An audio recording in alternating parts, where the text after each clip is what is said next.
आज आपने इस बच्चे के बर्थडे के इसके जन्म के उपरांत कुछ दिनों के बाद में इस चीज को अपने जीवन में चाहत रखी, क्योंकि जब कोई चीज हमें मिलती है, किसी चीज की जब मनुष्य को प्राप्ति होती है, तो परमेश्वर क्या चाहता है उससे? वो कहता है कि मैं उसके जीवन से चाहता हूं कि वो मेरा धन्यवाद करे, वो मेरा धन्यवाद करे, वो मेरी बड़ाई करे, वो मेरी प्रशंसा करे, वो मेरी जय जयकार करे। आओ हम मिलकर अपने परमेश्वर यहोवा को धन्य कहें। क्यों धन्य कहें? क्योंकि बाइबल में लिखा है कि धन्यवाद के बलिदान का चढ़ाने वाला मेरी क्या करता है?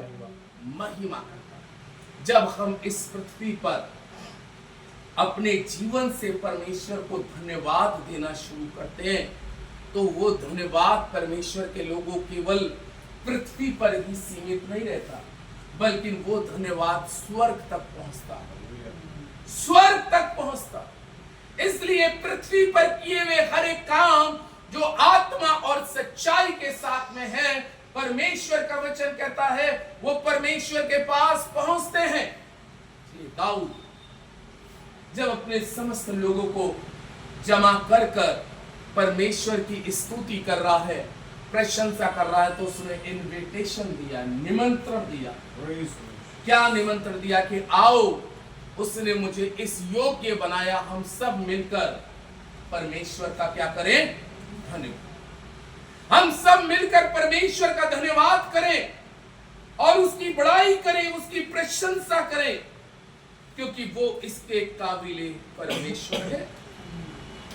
अगर हम इफिसियों की पुस्तक निकालते हैं, इफिसियों की पुस्तक 5 अध्याय, और 5 अध्याय के यदि हम 20वां पद को पढ़ते हैं, तो 20वें पद के अंदर में परमेश्वर का दास पौलुस इस प्रकार से कहता है। इफिसियों 5 अध्याय के 20वें पद में लिखा है, और सदा सब बातों के लिए हमारे प्रभु यीशु मसीह के नाम से परमेश्वर पिता का धन्यवाद।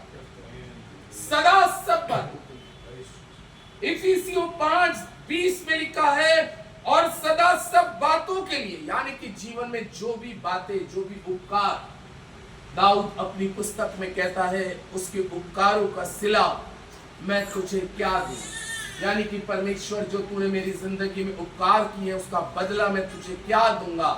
वो कह रहा है मैं अपने जीवन से परमेश्वर तुझे धन्यवाद का बलिदान चढ़ाकर तेरी महिमा करूंगा। इसीलिए पौलुस इस पद के अंदर में बहुत अच्छी बात कहता है, सदा सब बातों के लिए। क्या लिखा है? सदा सब बातों के लिए हमारे प्रभु यीशु मसीह में पिता परमेश्वर का धन्यवाद करो, धन्यवाद करो। क्योंकि धन्यवाद, बाइबल में लिखा है, मेल बलि से परमेश्वर प्रसन्न नहीं होता, अन्न बलि से परमेश्वर नहीं होता परमेश्वर, लेकिन धन्यवाद के बलिदान से परमेश्वर क्या होता है? प्रसन्न। हमें धन्यवाद का बलिदान अपने जीवन के अंदर में नित्य चढ़ाना है, और धन्यवाद के बलिदान को चढ़ाते रहना है। हमें प्रतिदिन अपनी जिंदगी के लिए, इन सांसों के लिए, उसके उपकारों के लिए आज हम चल रहे हैं, फिर रहे हैं।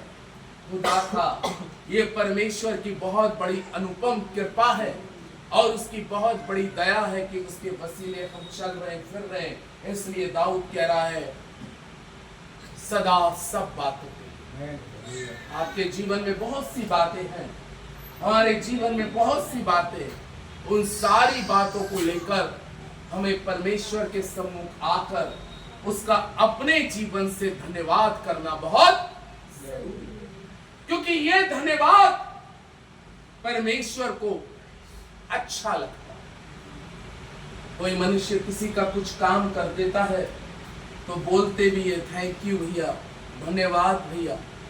इसी तरीके से जब परमेश्वर हमें कुछ देता है, गिफ्ट करता है, तो हमें भी अपने जीवन से गिविंग करके परमेश्वर का धन्यवाद करना बहुत जरूरी है। क्योंकि कलाम कहता है जब हम परमेश्वर का धन्यवाद करते हैं, भजन संहिता 50 अध्याय को पढ़े और उसके 23 पद को अगर आप पढ़ेंगे तो भजन संहिता 50 अध्याय के 23वें पद के अंदर में राजा दाऊद कहते हैं कि धन्यवाद के बलिदान का चढ़ाने वाला परमेश्वर की क्या करता है? महिमा। हालेलुया। अगर आप अपने जीवन से नित्य परमेश्वर को धन्यवाद चढ़ा रहे हैं तो आप उसकी महिमा को अपने जीवन से बढ़ा रहे हैं। और यही तो परमेश्वर चाहता है। क्या चाहता है परमेश्वर? परमेश्वर किसी का मोहताज नहीं है। अब परमेश्वर को पहले कौन दे सकता है? ये भी सोचिए, परमेश्वर को पहले कौन दे सकता है? क्योंकि पहले कौन देता है? परमेश्वर ही देता है। हर चीज परमेश्वर पहले देता है। अगर हम सोचे कि मैंने पहले परमेश्वर को ये दिया था तो ये बड़ा अटपटी सी बात है। सब कुछ परमेश्वर ही देता। भजन संहिता 24 में लिखा, पृथ्वी और जो कुछ है सब परमेश्वर का। सब कुछ जो कुछ उसने दिया परमेश्वर ने दिया, लेकिन परमेश्वर देने के बाद में वो हमारी मानसा देखता है, हमारी इच्छा देखता है कि अब ये अपने जीवन से मेरे प्रति कैसा धन्यवादी होता है, कैसा थैंक्सफुली होता है। क्या इस आशीष को लेके ये खामोश हो जाता है या इस आशीष को बढ़ाता है? हालेलुया। बढ़ाने वाला, कलाम में लिखा है, उस धन्यवाद के बलिदान का चढ़ाने वाला मेरी महिमा करता है। सो खुदा के लोगों, हमें अपने जीवन से, अपने परिवार से, समझ घराने के साथ मिलकर निरंतर परमेश्वर की महिमा को बढ़ाना है और इसका धन्यवाद अपने जीवन से निरंतर करते हुए अपने जीवन को आगे बढ़ाना है। परमेश्वर इस पर आशीष दे। आमीन। दुआ मांगे। हमारे स्वर्ग शक्तिमान, जीवित और पवित्र अनुग्रहकारी परमेश्वर, राजाओं के राजा और प्रभुओं के प्रभु, हम बड़ी नम्रता और बड़ी दीनता के साथ हम तेरे चरणों में आते हैं। प्यारे खुदावंद, आज की इस सुबह में, शाम में आपसे प्रार्थना करते हैं प्रभु, इस घर के लिए तेरा अनुग्रह, तेरी दया, तेरी करुणा सदा सर्वदा इस परिवार पे बनी रहे। खुदावंद, इन्होंने तेरे लिए, तेरी महिमा के लिए, जय जयकार के लिए अपने दिल और द्वारों को खोला।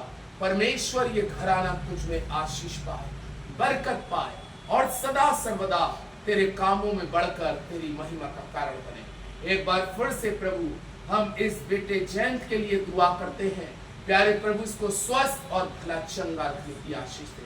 पिता, पेट के अंदर में जो भी मरोड़ा, दर्द और प्रभु किसी भी प्रकार से जो भी दूध पीता है, उगल देता है, प्रभु इसकी संपूर्ण चंगाई की आशीष मांगते हुए इस दुआ को यीशु के नाम से मांगता हूँ।